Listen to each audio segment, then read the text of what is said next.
Chapter 9, The Art of Self-Defense. Okay, I was having a great week, no doubt about it. Not only did I get the blue ribbon on Wednesday, but on Thursday the class got a long letter from Mrs. Mack.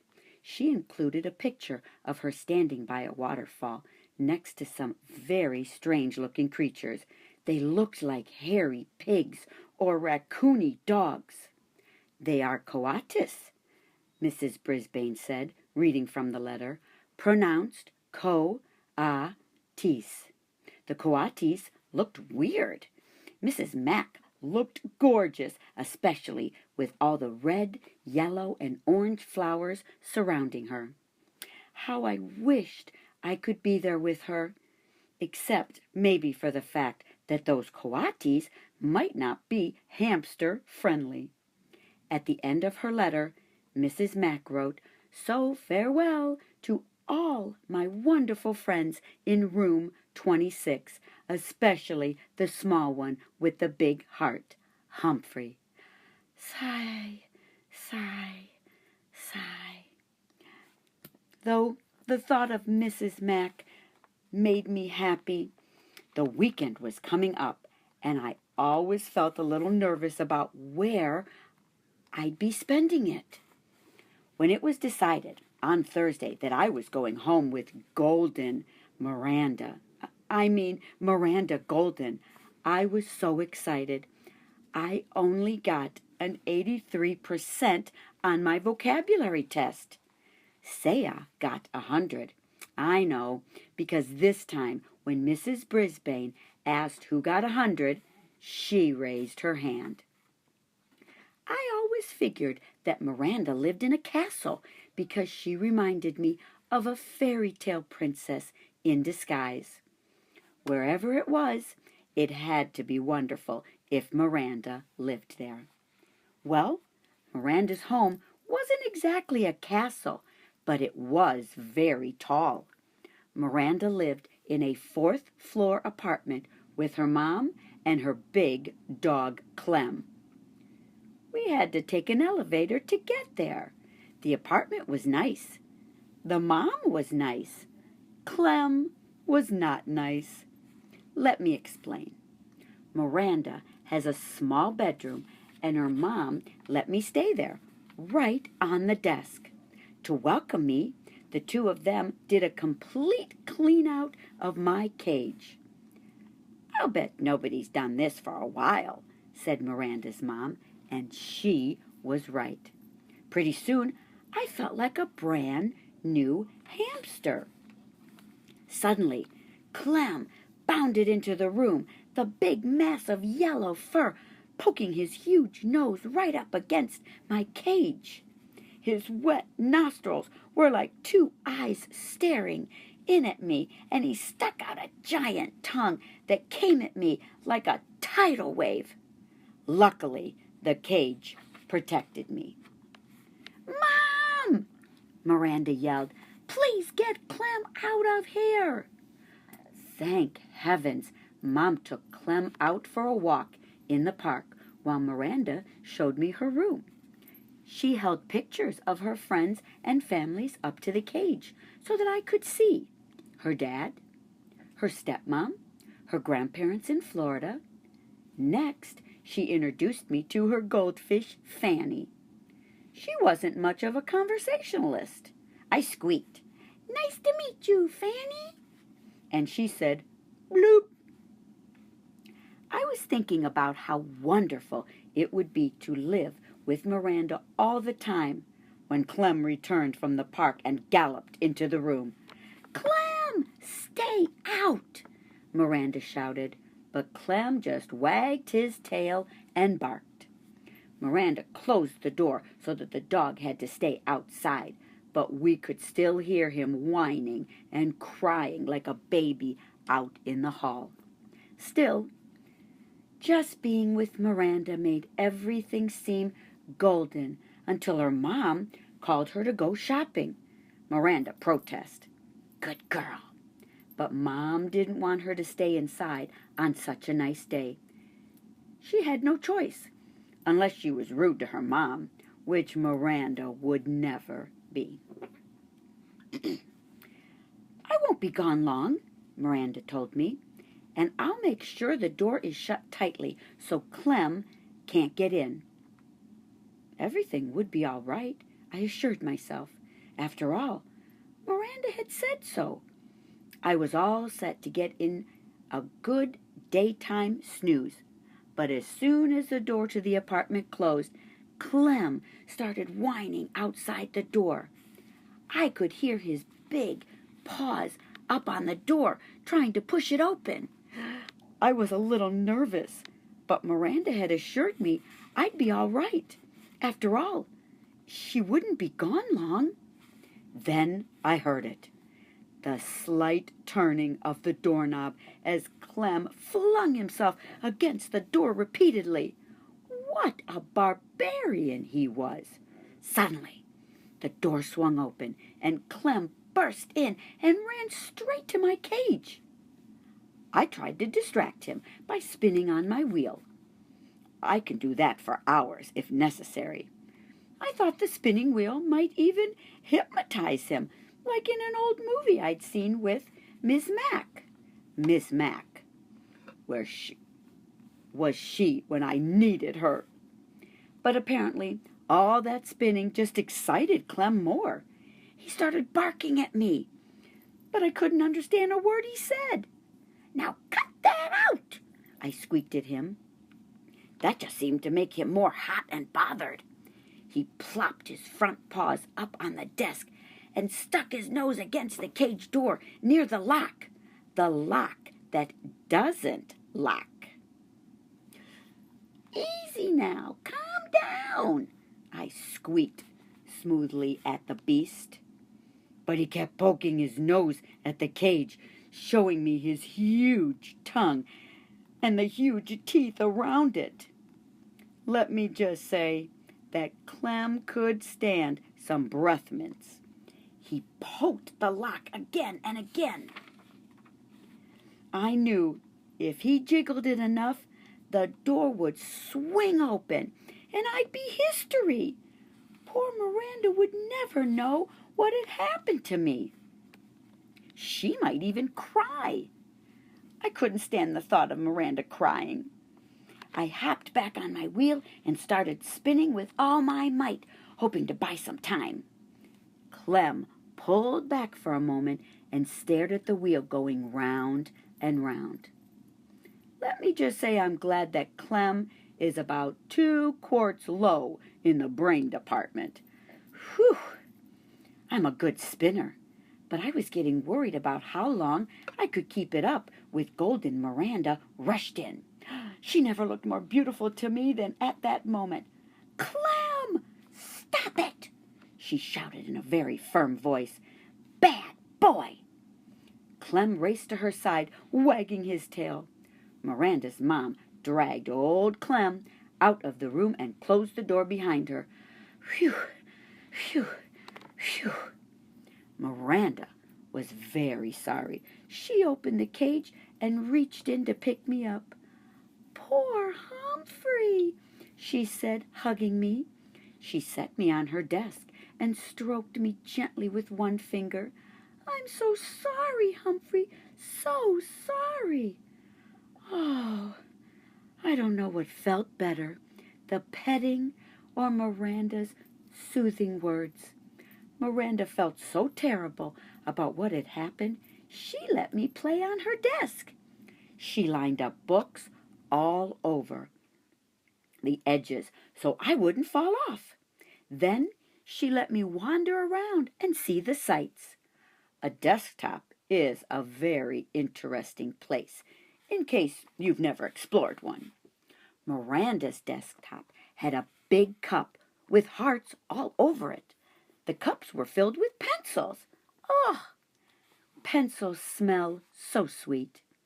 She had a round, silvery container of paper clips and a square purple container of rubber bands. She had lots of paper in a pink box, and she had a great big fat dictionary. I could really use one of those. I wonder if they make doll-sized dictionaries, You could hide behind a hamster's mirror."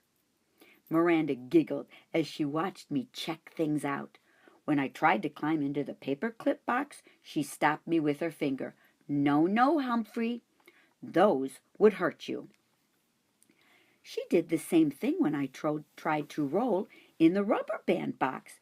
"No, Humphrey, rubber bands can be very dangerous," she told me. Well, I guess I knew that. Hadn't Garth shot a rubber band at AJ last week and almost got sent to the Principal Morale's office? Hadn't AJ held his hand and said, "Ow!" when the rubber band hit him? Anyway, I really enjoyed my time on the desk until I heard Clem barking. Then I made a beeline for home. "Oh, Humphrey, I won't let Clem hurt you, honest," Miranda assured me as she gently helped me back in my cage. I believed her. I really did. But when it was bedtime and Miranda's mom came into the room to say goodnight, she said some words that sent a chill up my spine. "Don't forget, we're going to the Nicholsons' house tomorrow night." Miranda protested. "I hate to leave Humphrey. Clem gives him such a hard time." "We'll lock the door this time, honey. He'll be okay," her mom said. "And tonight, Clem will be in my room." After her mom left, Miranda assured me that Clem loves to sleep in Mom's room. "But if anything happens and you get scared, just give me a squeak," she told me. "Don't worry, I will," I assured her. I didn't sleep that night. Well, for one thing, the stars on Miranda's ceiling glow in the dark, and they're so beautiful I couldn't take my mind off them. For another thing, well, I am nocturnal. But mainly, I didn't sleep because I was worried about Clem. After my experience that afternoon, I believed that no lock could hold him back. And how could a little hamster fight back? What weapon would I have against a big, hairy, bad-breathed, small-brained creature? What weapon indeed? I had an idea. Clem hadn't made a peep for hours, so I took a little chance and quietly opened the lock that doesn't lock and dashed across the desktop to pick my weapon just in case of another encounter with Clem. Then I scampered back to the cage with it and quietly closed the door. I hid my weapon behind my mirror next to the notebook, where no one could find it. Then I managed to get 40 winks or so of sleep around sunrise. Miranda and her mom kept Clem out of sight all day until it was time for them to go to the party. "I'm still worried," said Miranda. "I'm locking your door with the key on the outside," her mom said. "I'm locking Clem in my room, and Humphrey's cage is closed tightly. Right?" Miranda checked it. Everybody always checks it. It always seems locked from the outside. It even makes a clicking sound. But from the inside, believe me, it's a piece of cake to open. Miranda seemed satisfied with the arrangement, but I wasn't. So I remained on high alert all that afternoon and evening. And here's what happened. After Miranda and her mom left, Clem barked for a while. Then I heard jiggling and joggling for about an hour. Next, I heard big, hairy feet padding down the hall toward Miranda's room, toward my room. I sucked in my breath and waited. Yes, I knew Miranda's mom had locked the door with a key, but Clem didn't seem to let little things like that stand in his way. The doorknob squeaked and rattled. It twisted and turned. Nothing happened. But that didn't seem to bother Clem the barbarian. He jiggled, rattled, and twisted it some more. When he got tired of that, he threw his whole body at the door, and then, very slowly, the door opened. Clem actually seemed surprised, but I wasn't. I had spent the last 2 hours carefully preparing for this moment. Not that my heart wasn't going thump, thump, thump very loudly. Even Fanny the fish seemed nervous. Clem trotted right up to my cage and stuck his big, wet nose up against it. "Stay away! Keep your distance!" I squeaked. "I'm warning you!" Clem wasn't discouraged one bit. "Woof!" he barked, sending a foul cloud of doggy breath my way. I didn't even flinch. He barked a few more times, and then began poking his big nose against the cage door.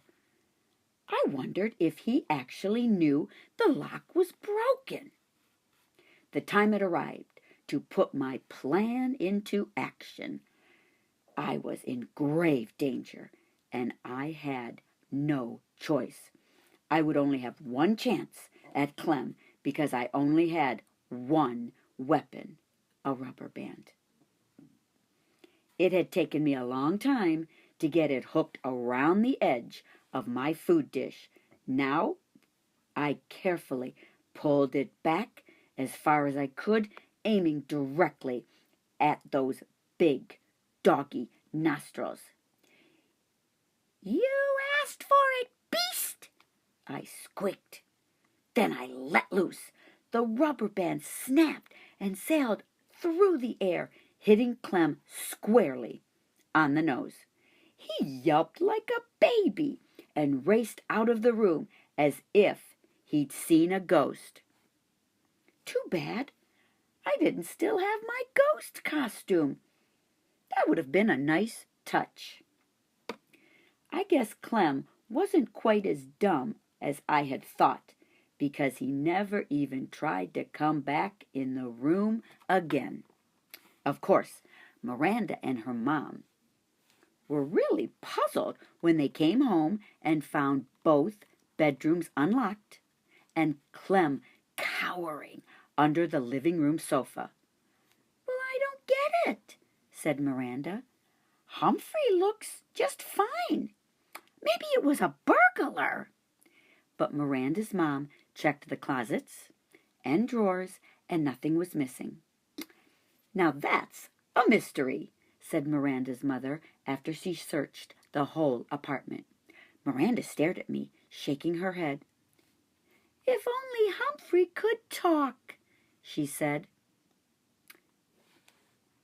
"But if I can, if you'd just listen," I told her. "I bet you'd have a lot to tell us," Miranda continued, not understanding my squeaks. Yes, I do, I thought.